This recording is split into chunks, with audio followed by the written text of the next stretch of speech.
Okay, awesome. So thank you guys for joining us. We've just hit the 12 o'clock mark, so I'm going to go ahead and get started. Welcome to the webinar, Retention and Success Strategies for the Institution, hosted by Upswing. My name is Aziza, and I will be your moderator for today.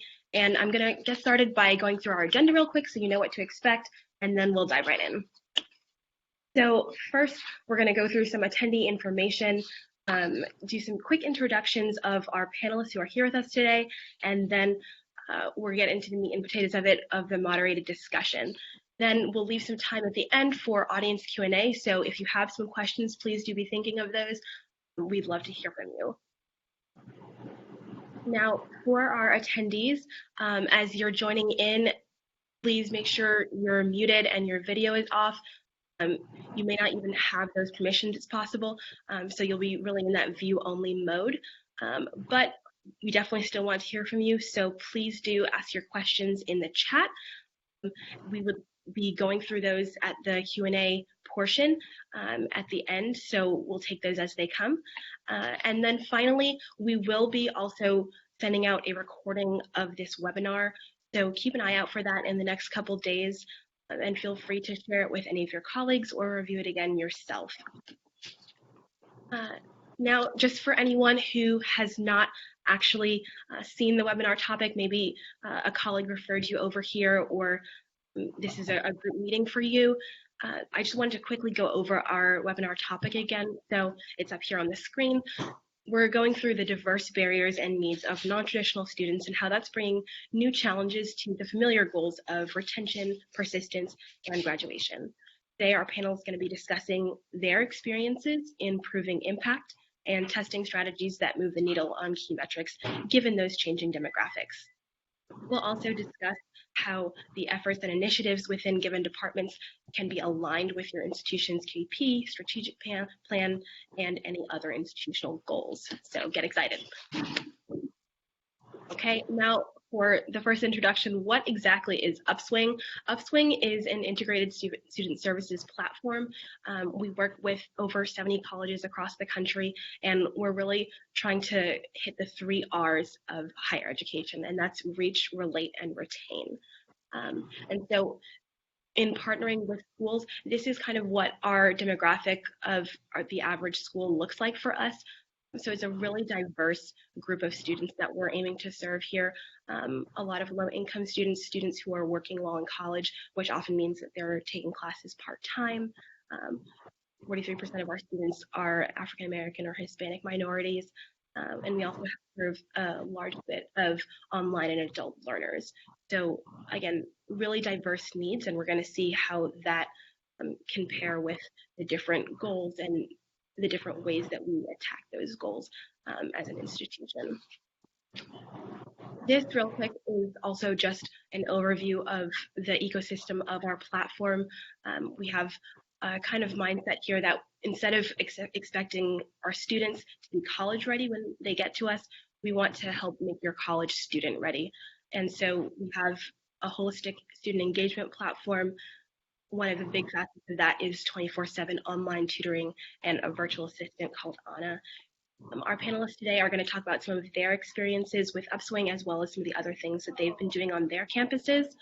So if you, at the end of this presentation, have any questions or would like to know more about how this can be used at your campus, please do send me an email, let me know, and we can definitely set up a time to let you know more about that. All right, and now on to our panelists. I'm very excited to introduce to you guys the 2 speakers that we have for today. They're from some great schools, and we're starting off with Dr. Derick Virgil from Winston-Salem State University. Dr. Virgil is the interim dean of the Student Success Collaborative in the Provost office, and he has been at Winston-Salem State, also abbreviated as WSSU, since 2008. And he is also formerly the associate dean in the University College, overseeing several units, including academic success counseling, the Learning Resource Center, and University College Assessment Services. A little bit of background on WSSU. It is a 4-year public university in North Carolina with just over 5,000 students, both undergraduate and graduate, and they've been working with Upswing since about mid-2017. second panelist today is Dr. Andrew Fisher from North Central Texas College, and he is the Provost and Chief Academic Officer there. Dr. Fisher has been with NCTC, the typical abbreviation for North Central Texas, since 2015, and he currently serves on the Chancellor's leadership team, as well as being involved with the school's strategic planning process. As for a little bit of background for North Central Texas College, it is a 2-year public community college in Texas, and it has well over 10,000 students, and obviously that's undergraduate only. And they've been working with Upswing since early 2017. Now we're going to dive right into our moderated discussion here, and I just wanted to start off with a little bit of context regarding the strategic initiatives that we'll be discussing today. So for both Dr. Virgil and Dr. Fisher, I wanted to ask, what set of goals has recently defined the strategic focus at your school? Maybe Dr. Virgil, you can start off us here. Sure. Welcome to everyone. I will start with just saying that our focus is strongly impacted by our situation as an institution. So our institution is one of 17 system institutions in the UNC system, and every institution in the UNC system has a mandate to create a 5-year strategic plan. Right now, we are sitting in our 2016 to 2021 strategic plan, which impacted our goals in terms of helping the students to be successful. 5 basic goals of the strategic plan include, and I have a cheat sheet off to my left, your right, so I'll be looking over there a bit. 5 goals of our strategic plan are strengthening liberal education, enhancing quality of graduate and professional programs, building commitment to social justice through enhanced community engagement. Number 4, enhancing revenue and stewardship of resources, and enhancing quality of physical and operational infrastructure was number 5. Place where Upswing fits is goal number 1, strengthening liberal education. I can get into that deeper later in the presentation, but Okay. yeah. Awesome, thank you. And Dr. Fisher, what about you? We have quite a few goals that frame the quality work that we're trying to do. So not only do you have institutional goals that are developed locally, but we also have some overarching state goals that we've ascribed to, and even some national goals based on programs that we support as an institution. Really, when we looked at what kind of goals focus and frame our efforts and what it is that we're doing, even though it may sound a little sacrilegious, we're kind of moving away from those goals in and of themselves, right? Those are fantastic pieces of data that can provide some outcome measures, but really we want to make sure that all the efforts and work that we're doing are focused on student success and helping students meet the goals that they have. And so while we still stay true to those state and local metrics and even national metrics and we evaluate them, it's almost never without the lens of how it affects the students themselves. And so some institutions may say, hey, we're battle weary with initiatives. We've got so many different things going on. And at NCTC, we kind of contend that that is both right and true, and that is actually the way to engage students, right? We can't just have one set of programs that we're following, and if we do that, then we'll have a predictable set of outcomes because students are variable and they need all kinds of different types of supports. And so we hope that the efforts that we're engaged in help a handful of students here, a handful of students there, and that collectively then we're able to move the institution a little further forward. Gotcha. That's super interesting that y'all have 2 kind of opposite takes on that. So with that in mind, you guys kind of touched on the when, but why did this focus come to be for you guys? So Dr. Fisher, kind of starting with you, what kind of made you guys see that student success and those student level outcomes were the thing to focus on for NCTC? Right. So really it has to do with just exposure to students. So when I came to NCTC a handful of years ago, it was true that we had these metrics. It was true that we paid attention to them. It was true that IE is an important part of our process. But somewhere 3 or 4 years ago, as we started to listen to students' voices, as we started to do focus groups, then that provided some distinct clarity, at least to me as an educational leader, that perhaps the focus needs to shift just a little bit. It's not about us. It's not about me. It's not about the institution. It's not about increasing these metrics so that I can move on to the next job and talk about, hey, I increased retention rates by 3 or 5 or 7%. That's in fact not what this is about. That really the student voices are what began to turn, for me on a personal perspective, the way that I viewed what the work that we're doing. Now, you'll be hard pressed to find somebody who's more dedicated to the importance of research and data. I mean, that's my original passion, right? But so we do high level and high quality statistical analysis of the work that we're doing. But here's the gig, for me at least, is that data does a fantastic job of pointing to areas where there are deficits and where there needs to be some attention. And if you are an unaware institution who hasn't identified that there are these areas of deficit or need, then data and statistics are wonderful to help you to identify where and how to prioritize your time as you address these issues. But as you're in touch with the institution, then the data doesn't actually provide the byproduct and story of the work that you're doing. It's the students that provide that. And so, again, the quantitative aspects of data evaluation will help identify what's going on, but you won't see the value in what you're doing until you bring in the qualitative side, where you begin to talk to students and figure out exactly what kind of an impact you are having. Absolutely. That definitely makes sense. Awesome. So, Dr. Virgil, then kind of going back to your strategic plan that you said for the university, that's a 5-year plan that y'all have created. What were the thought patterns in coming up with those 5 goals, and maybe especially for the goals that are more relevant to today's conversation? How did you guys come up with those, and what was the aim there? Sure. So a little more context. So we are a traditional HBCU, a historically Black college and university, and our purpose has always been to support those sets of students that you mentioned earlier, first generation, low income, minority sets of students, now non-traditional, online, and military students as well. That being in mind, as we receive the mandate from our state system, we always bring it into the context of what we are as an institution, but also, like Dr. Fisher said, what does this millennial or whatever generation student need to be successful?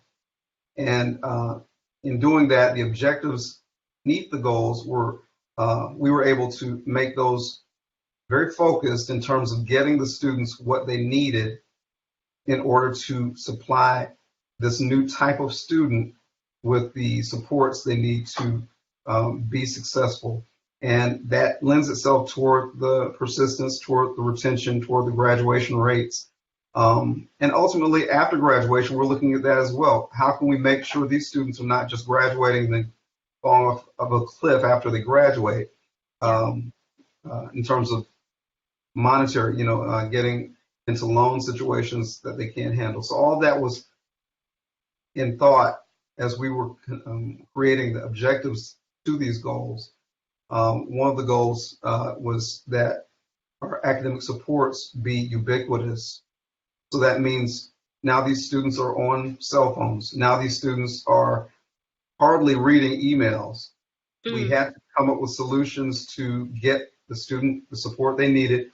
And at some point, the student has to be responsible for their own education. However, we have the responsibility of providing that sort of support.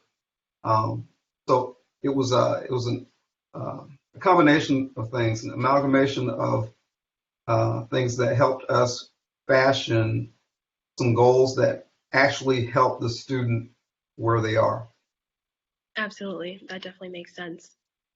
So, Dr. Virgil, you touched on, how that mentality of focus brought to light the goals for retention and persistence. Are those, would you say, your top goals, or is one of those the most important metric for you, or do you kind of see those all equally? Generally speaking, those are all very important goals. Persistence from semester to semester, retention from year to year, then graduation rates. We were very specific, however, with particular groups that we wanted to reach. That included full-time, first-time students, male students, and transfer students with associate degrees. That was our focus, and we're following those metrics in particular very closely. Okay, gotcha. And Dr. Fisher, for you, since you said you're focusing more on student success and those more individual level outcomes, what metrics for you and in your role is the most critical here?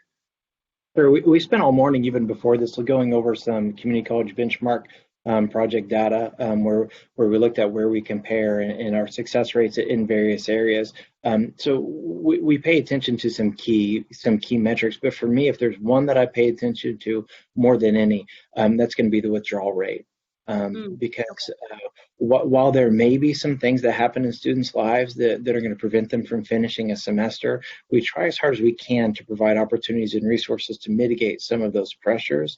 And so that one statistic to look at for NCTC students, those that start and have an intention of finishing the term, and those that actually do, what kind of support are we providing for those students?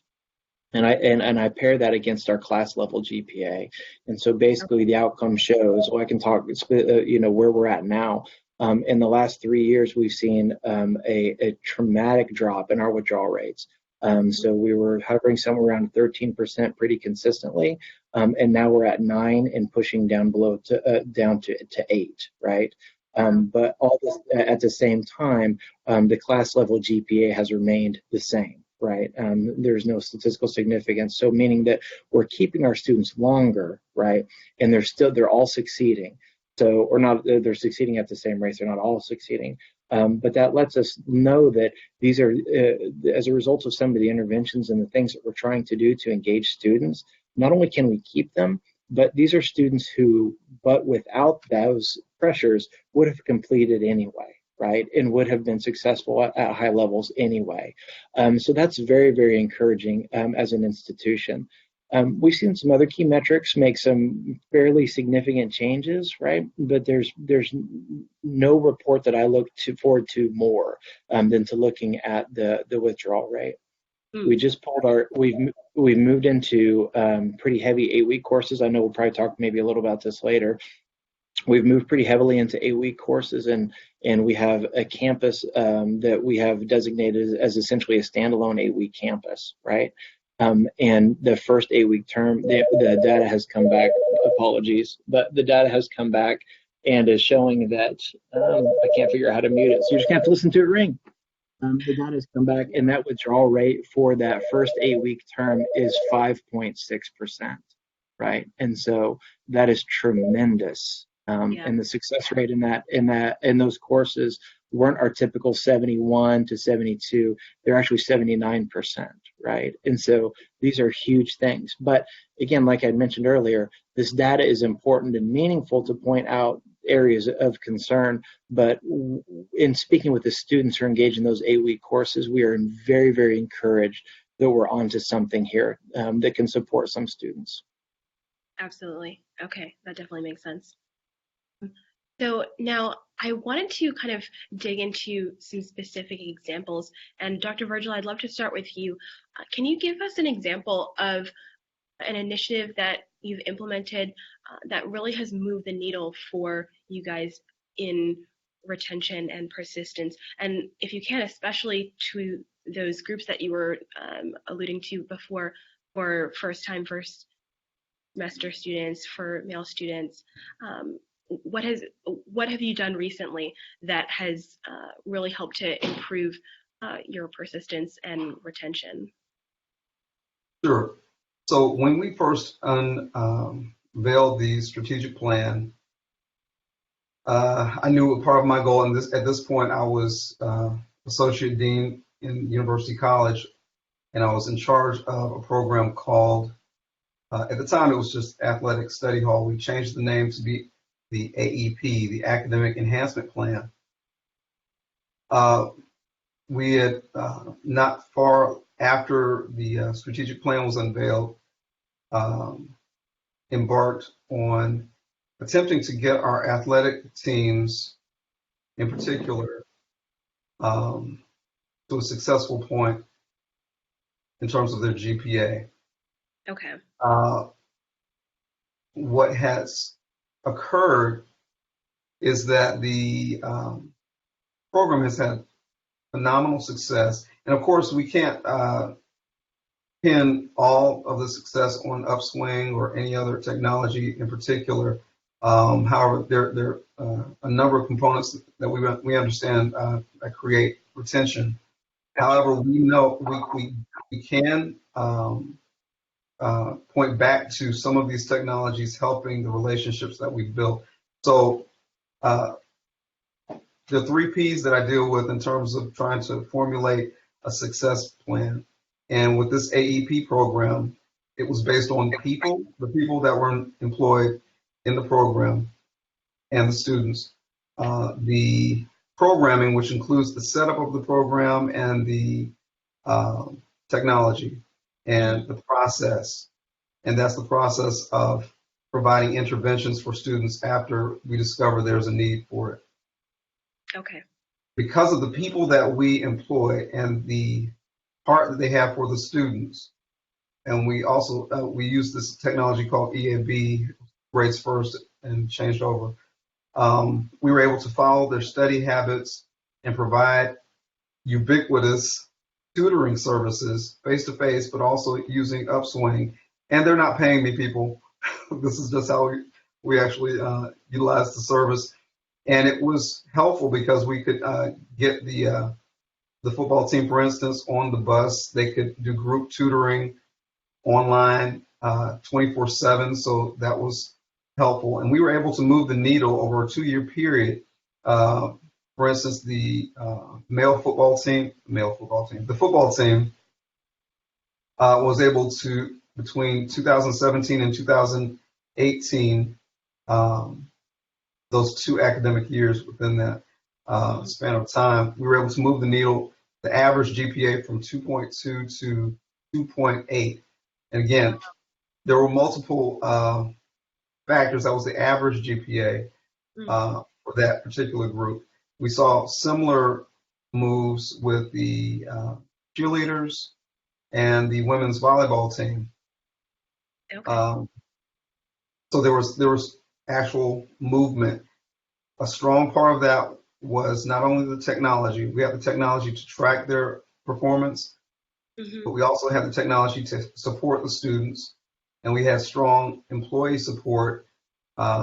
The people that were working in the system in that program actually cared about the student success, and the combination of that led toward what we believe a success. Now, since then, we've expanded that program to be focused toward all students, and we're at a population of about 5,000, toward all students with a 2.0 or below. So some of the same practices that we are instituting in AEP, we're doing for that population as well. So we're trying to touch all of these students with the same sort of supports. We know there's a lot of student affairs research out there, student higher ed research that says if you create relationships with students, they're more likely to stay in school. We want those to be genuine, and we want them to learn along the way how to be self-sustaining and successful individuals. Absolutely. That definitely makes sense. And that also echoes, what we've seen, that last point that you touched on about building relationships and how that really helps improve retention on an institutional level, but then on an individual student level, each relationship that they have to the campus definitely ties them that much more to the school and increases their support network so that they can stay amid some road bumps if they have them. Now, for you, Dr. Fisher, I know you started to allude to at least one initiative with your eight-week course campus. But can you talk about either that one or any other initiative that has really moved the needle for you? And maybe in this case, it would be on a more granular level for student success. Yeah. 8 weeks is something we're paying attention to. I don't know that that's the highlight of the amazing work that we're doing. We've noticed some artifacts in those 8-week courses where student success increases for the first year that a faculty member is teaching 8-week classes, but then after that first year, it goes back down to where it was before. So we see an immediate bump for a short period of time. So we're not going full, we're not putting all of our bets on 8-week courses. We simply know that for some students and who have specific needs, 8-week courses really serves as a viable solution. And so we're trying as hard as we can to provide as many options as possible for students to be successful. But the initiative or the program that we've been working on for quite a while that I think is going to have the most long-term impact is year-round scheduling. So we as an institution made a resolution a couple years ago that if a student was registering for classes, that we would provide opportunities for them to register beyond just one term.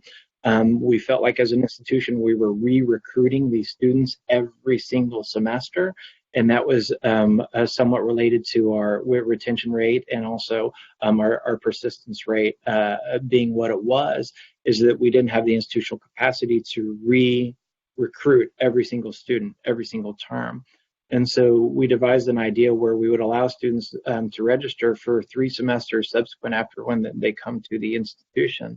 And so for how far in advance are we working? Right now, we're finishing the schedule for summer 2021. Wow. So just to let that sink in. And so students not only can plan that far out, but once we open registration in the spring, students will be able to register, take care of their financial aid as far as FAFSA will allow them to, work as far in the future as the financial aid office can attribute funds. They can, through the business office, pay for their classes. And so students can get on a payment plan if financing is a struggle for those students. That isn't just based on one semester. They can be financing these classes on an individual level all the way out to essentially 2 years into the future. And so instead of saying you owe half now and the other half you've got 6 weeks to pay or 10 weeks to pay, which is how we've traditionally been doing it, we're seeing the response from the students is just tremendous. The idea that they can figure out how to work a $50 or $100 monthly bill into their schedule. And by doing that, then they avoid the inherent student loan debt that would come based on a very short turnaround and requirement to pay. It has been a whole college approach. It's not something, in fact, we thought one of the most difficult parts of establishing a year-round schedule would be the schedule itself. Turns out it was the easiest thing to do. Really? Right.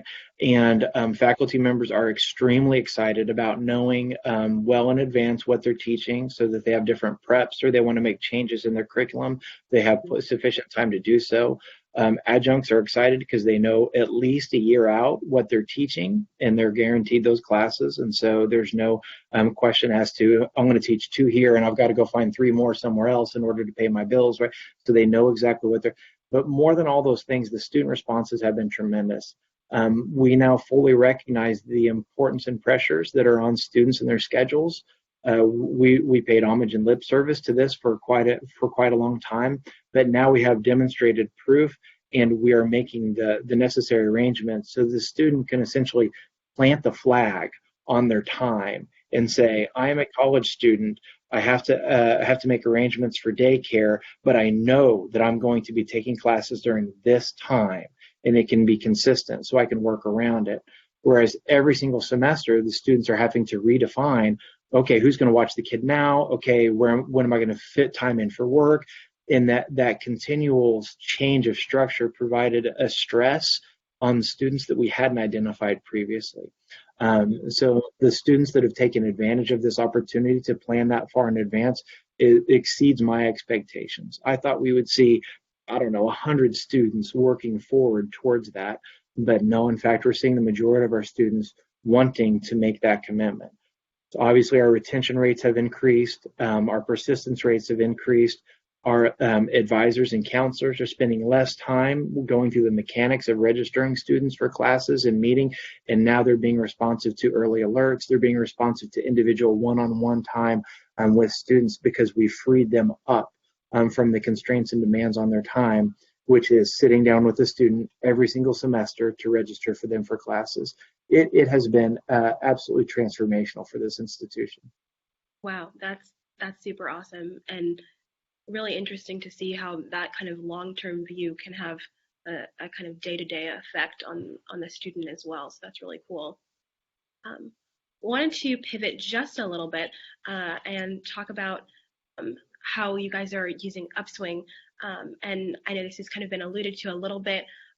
I just wanted to throw up here. Okay, so Upswing Services at Winston-Salem State and North Central Texas College include synchronous coaching, asynchronous review, learning content schedule management, session tracking, and even reporting. And so with that, I kind of wanted to learn a little bit more about how you and your team have been able to use this and kind of what impact this has had. So the kind of why behind your school's usage for Upswing and how that relates to your metrics.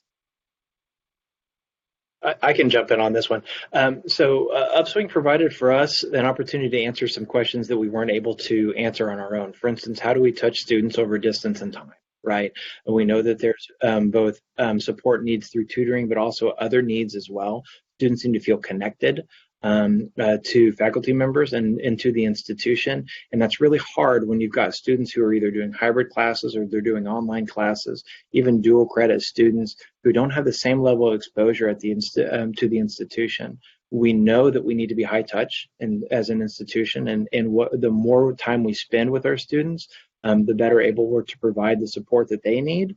And that support then is enduring for those students. In fact, we see our students transfer on to four-year institutions almost demanding the same level of interaction that they're getting from NCTC, and Upswing is absolutely a part of that. We deviate a little bit from the way other institutions use Upswing in that we ask that there be pretty heavy faculty involvement. Right. While it's true that a faculty member or a student can hop on and get tutoring in X, Y, or Z discipline where we may not have a faculty member's presence, we not only encourage, we all but create an environment where the student has to engage with their faculty member, and that is absolutely powerful because we want those deep connections between the students and the faculty members. And we're seeing that the interaction and the feedback through Upswing is even more positive than through our face-to-face tutoring environments in some instances, in some situations. And that's pretty amazing. But more than anything, it's providing a resource for students that we simply don't have the capacity to do as an institution. Partnering with Upswing has allowed us a way to do that. Awesome. That's really awesome. Dr. Virgil? I'll chime in with that. That's exactly what it's done for us. Upswing expanded our tutoring workforce. It expanded the boundaries of our ability to support students. Now students can be tutored 24/7. One example, last semester, we did not have a face-to-face tutor for one of our nursing classes, but Upswing provided that. The ability for Upswing to help us support students in the platform was huge. The virtual platform where the student can actually see the student or the tutor and interact in real time, as well as the asynchronous mechanism, provides our students with that connection. They're making relationships with these tutors through Upswing as well. The other piece that was pivotal that does connect Upswing to our faculty here at WSSU, we were allowed to provide our own tutors, at least our paraprofessional tutors, access as an Upswing tutor in the interface. So students that had previously taken courses with our faculty were able to tutor our students, and they appear first in the interface on the list of tutors when they select a certain subject. Our students can actually be tutored by students that have taken courses at the university. And then you have the addition of all the other tutors that are available to the students. So it was a huge benefit to have, especially to our faculty, to know that some of the tutors on this service were actually students that were in their classes and knew their content. So Upswing has provided a great deal of flexibility, expansion, and the administrative side also gives us a lot of reporting that helps us to keep track of what students have been in the system, how they're doing. Then we can take the ball from there and compare GPAs and the effects of the tutoring. And we were doing that for our regular tutoring as well, face-to-face tutoring as well. So it provided a great deal of expansion for us. Awesome. Thanks for that context. And that kind of led into my second question, specifically in regard to Upswing, which was how your teams communicated impact before and after Upswing was implemented with the programs on your campus. You kind of touched on the reporting. Would you be able to give an example or be a little specific as to what was the difference in reporting before and after? So I can jump in real quick. Before, when I was over tutoring, and I came in in 2008, I'm an assistant professor in African American Studies, but I was also director of the Writing Center. And we were actually trying our best to show impact for tutoring. So what we did was we took a random sample of high DFW courses, took a group of students who had been tutored in those particular courses, compared their midterms, their final GPA, and their cumulative GPA to students in those same courses who did not take advantage of the tutoring. And that was face-to-face tutoring. So we employed the same strategy with Upswing tutoring. And indeed, we showed an impact in terms of GPA. Those that used the service once or twice had higher GPAs than those students in those courses who did not take advantage of the tutoring. And multiple uses of the platform provided even higher GPAs. So that sort of programming allowed us to assess it in that way. Since I'm not over the Upswing platform now, because we train together, the people that are over it now, we still work together closely.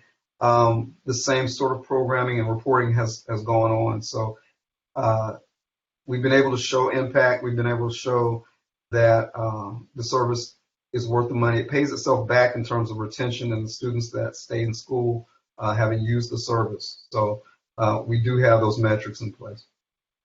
Awesome. And Dr. Fisher, did you notice a difference as well in the areas where Upswing was implemented regarding how your teams communicated impact? Right. So for me, the reports have been very, very helpful, right? Up to without having a systematic mechanism to report the impact, we've just been relying on tally marks. Yeah, student exposure, students come in, they did this, they did that. And so being able to, for our student success office, which handles tutoring, for them to be able to articulate just how deep interaction and the impact that's being had, that's just been, it's been a tremendous change. Wow, awesome. That's really great.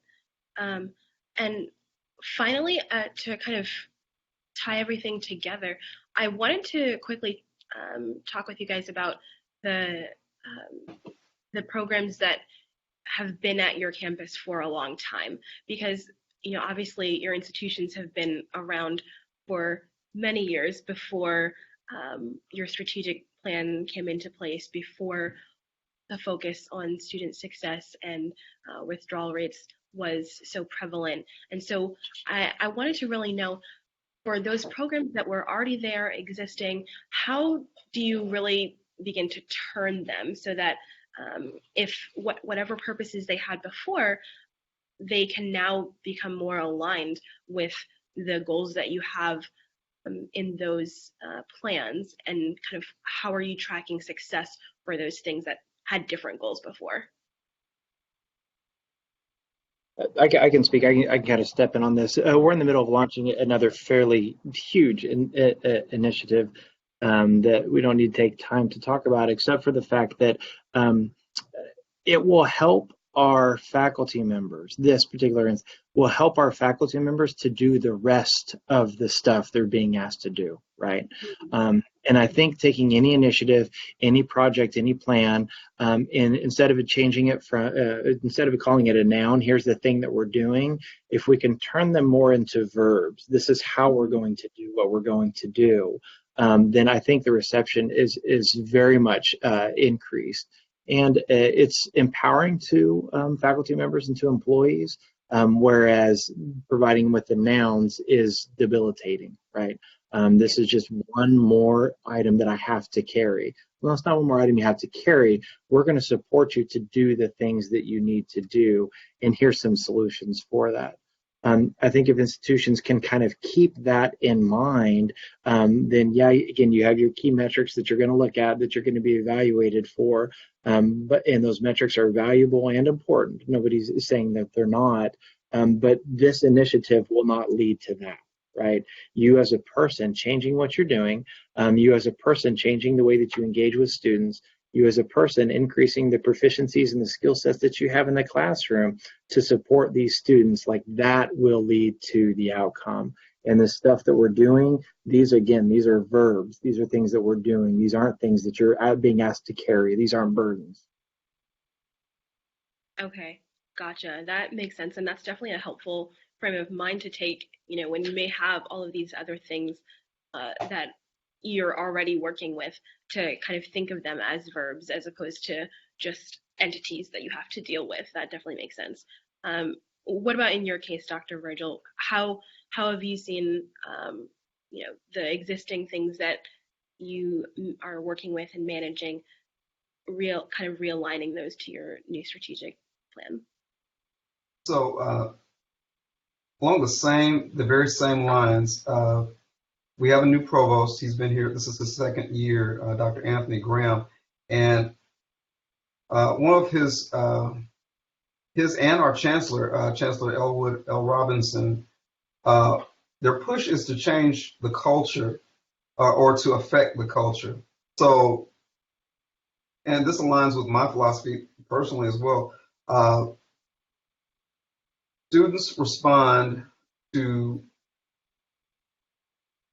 caring professionals, professionals that do not hold their hand the entire way, but they do provide boundaries, structure, and clear feedback in a quick way. A culture of customer service and nurturing. In addition to all of these metrics, we understand that, and one of the things we try to push, along with the technology, there has to be a caring professional. Along with the technology, there has to be the idea that this is a person that needs support, nurturing, and a clear path for success. And again, success in terms of the metrics include persistence to the next semester, retention to the next year, all the way to graduation, and then a successful life after graduation. So all of our metrics, we recognize we have to have those for system reasons, for university reasons, for records, for recording for finding trends so that we can make wise decisions about class size and academic supports that we need to have in place, and faculty numbers and types of faculty that we need to have. But classroom style in terms of meeting these millennial students and these new generation students where they are. The talking head in the classroom is not necessarily the best way to go nowadays. Using the technology, using video, using Upswing, using these other technologies to help the student where they are. These are students that are accustomed to technology. They're almost attached to their phones now. Yeah. In order to get the students what they need, we have to approach them in that way. So in order to get these goals accomplished, we've had to start to try to make our staffs, our faculty, our staff, our coaches, our tutors, all understand that they have an incredible, actually everyone that works on campus has an incredible part to play in this whole retention game. And ultimately, if we have the right motive in trying to get these students what they need, the students are going to hopefully capitulate and work their hardest when they see we're working hard to help them. Absolutely. That definitely makes sense, and that's so insightful as well, just about how everyone on campus can help to build that relationship for the student with the school and can make a difference in whether or not an individual student is going to be retained. So thank you for that. At this time, that actually concludes our moderated discussion. So thank you both for sharing your time and expertise here today. And we're going to move on to our audience Q&A in just a moment. Before that, I just wanted to thank everyone in the audience across the country who was able to make it to the webinar live today. We really appreciate you being here. And if you have to duck out to another meeting, that's okay. Again, we will send out the recording. But if you had some questions that you would like to get answered, we will be taking those now. So feel free to drop them in the chat if you have any last minute ones. I'm going to try and get through as many as we can. So let's get started there. The first question that we have is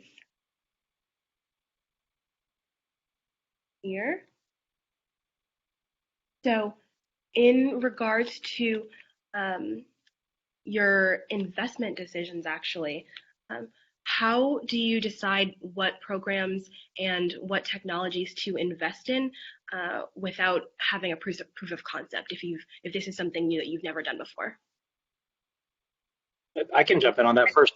And provide my perspective, right? So daily there are different vendors saying, hey, we can do this, and they all make claims. The institution has to make wise decisions for their resources, right? Just because somebody says that they can do something doesn't mean that they can actually do the thing that they say that they can do. And so we do a lot of reference checks on vendors, so on and so forth. But more often than that, it is us seeking the vendor as opposed to the other way around, where we make the best decisions. So I'm reminded of a conference that I went to last year, and the CEO of Upswing was there, Melvin was there. Yep. And it was an incredible conference that I had never gone to or even conceptualized that this thing existed, right? But it was basically for startup companies seeking investment. This is for institutions of higher education and also public schools seeking specific answers to questions. I'm looking for vendors to supply those answers. Because if we're honest with ourselves in higher education, we can't do this stuff, right? We lack the capacity and we lack the technical expertise to do a lot of the things that we want to do. And so that turned me on to the idea that the value in a vendor and also institutional relationship is more in the seeking than it is in the responding to. But also it's up to the institution to open up their heart a little bit and to be honest with themselves about what their capacities are. And if they do not have a capacity to provide a service that they feel like is impactful to students and that costs money, they're going to have to take a risk on that particular approach. And we, in higher education, specifically in community colleges, we get very, very, very leery of charging students more money. We want to keep the tuition and fees as low as possible. Absolutely. Turns out maybe it's okay to raise the tuition if you know that there's going to be discernible impact in student success. Because it turns out students are going to be a little more likely to pay for a service they're more likely to have the intended outcome for. If they know that their graduation rate is 30% and it costs this much dollars, but you raise it by $5 a credit hour and the student success doubles, students are willing to pay for that. Yeah, that definitely makes sense. So for WSSU, Sure. we were in a situation where before this administration, a number of different areas on campus were buying software packages and different types of technology without vetting it with anyone. This is full disclosure. So since then, we have come up with what we call a digital governance committee, which vets all technology before the university purchases it. And we're able to view the technology, make sure we're not being redundant and don't already have this type of technology. But also, some of it is a hit or miss sort of a situation where you have to try certain platforms and you find out whether or not they work or not. And if they don't, you get a better platform. Such is the case for Upswing. We actually had a different company, I won't name them, but the way that the pay scale was, with Upswing, you're able to, as a university, pay for the service, and to the student, it appears free. So they don't have to get vouchers and they don't have to do strange gymnastics to pay for the service. It appears free and it is free for students that are enrolled. Technically, it's not free, but they're paying it through their fees, but it's not an extra burden during the year as they're getting the service. So it's helped us to vet these technologies and then also to benchmark to find other institutions where the technology in question is actually working and it's actually working in concert with other technologies that it may have to interface with. Okay, gotcha. Awesome. Thank you. Our next question is regarding financial support. So you guys both mentioned, it's obviously really difficult for students to pay for things during the semester. We want to make things as low cost as possible. How do you actually provide support to students who are struggling financially, and how do you make a determination as to who and how gets that support? That's a really difficult question to answer. I mean, because we do provide a tremendous amount of support, right? Not just the standard aid that federal and state aid, but through scholarships. We have a generous employee donation program where 70-something% of what the employees donate directly for student need. We have emergency funds for students have, need tires on cars or need to even have medical procedures that are done. We try as hard as we can to make sure we're cognizant and we're responsible in those areas. Like most other colleges, we make sure that the students, if we can't provide the support, have access in the community to those supports.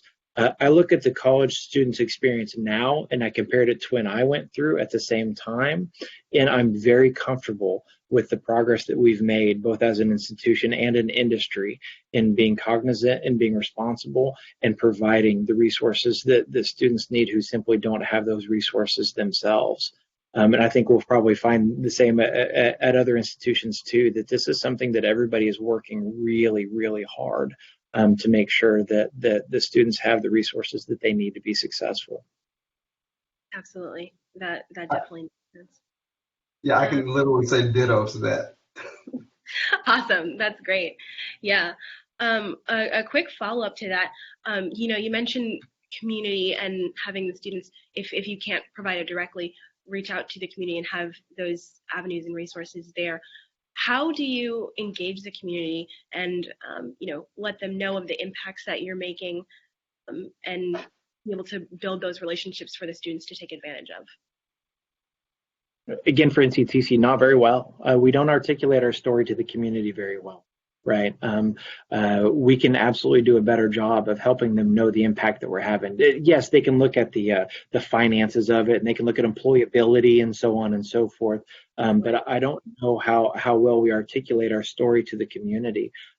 As a community college, we're a reflection of the community, and we try to make sure that we meet the community where they're at, and that our student population is similar to community populations. But I think that not an indictment against NCTC, kind of think we're not alone in this. Community colleges don't really do a really good job of telling their stories and their impact to the community. Okay. I can say that generally, within the last 5 years now, before 5 years ago, was probably very similar to what Dr. Fisher just mentioned. But in the last 5 years, we have in place a vice chancellor of marketing who helped us to rebrand the university, and they're being extremely proactive using social media, YouTube, all those Snapchat, Twitter, Wow. to communicate to the alumni and the community at large a great deal better than we ever have before in the history of this university. Honestly, I would say within the last 2 years, I've seen more of that happening with this particular institution, which tends to have a positive effect. But it is very new, and for instance, our chancellor has a radio show on on our station, which is new. That's and broadcast to the community and to the alumni and to everyone actually that logs into the radio station. So we're doing better with that. Okay, got it. And the last question that we have time for, this is a quick one. What is the way, this is again going back to kind of how we talked about the different initiatives that you may be creating now that align with your different strategic goals. What is the best way that you've found to create buy-in for these new programs that you're creating with your faculty and with your staff? The best way for us is to get them on the front end to, if the faculty know that this is coming down the pike and they have a voice in whether or not it's actually received, they're much more likely to receive it. They have a say in it, whether it be through their faculty senate or some sort of communication where they're able to voice their opinion about the project. They're much more apt to receive it and to go with it. If you catch them on the back end of it, you have less of a buy-in and you have more of a struggle, more of an uphill battle to actually bring that change about. Okay. I would absolutely agree with that. Change management is so hard. We've adopted communication plans with all of our major rollouts where we plan well in advance. Who's going to say, what to what audience, right? How are we going to roll this out? Are we going to roll it all together? Except we've only to say that, bring that up to say we've become very, very purposeful in how it is that we manage projects. Because gone are the days of tally ho, everybody, we're all on board, let's go do this thing. That doesn't actually work, right? So change management hard, getting institutional buy-in with faculty and staff and even with students is tremendously difficult. And all I can say is for us, we've learned the lesson that we need to be very, very purposeful and direct in that process. Absolutely, that definitely makes sense. Thank you again both for your time and your insights today, answering our audience questions as well as participating in the more formal moderated discussion. This is officially the conclusion of our webinar for today. To all our audience members, if you had a question that didn't get answered or you didn't get a chance to ask it, please feel free to reach out to me directly. My email is here at the bottom, aziza@upswing.io, and I would be happy to help you get those answered. Or if you have just other questions about Upswing as well, I'd be happy to connect you to the right person there. And as well, thank you so much to our moderators, Dr. Virgil and Dr. Fisher. We really appreciate you coming on and talking to everyone about what you guys have done at your schools that have been really successful, and I know all of us are going to take that away as really actionable things that we can start to look at doing within our own organizations and institutions. So thank you both. It's nice to meet you, Dr. Fisher, also. Absolutely. All right, that's going to conclude our presentation. Thank you, and this is Aziza from Upswing signing off.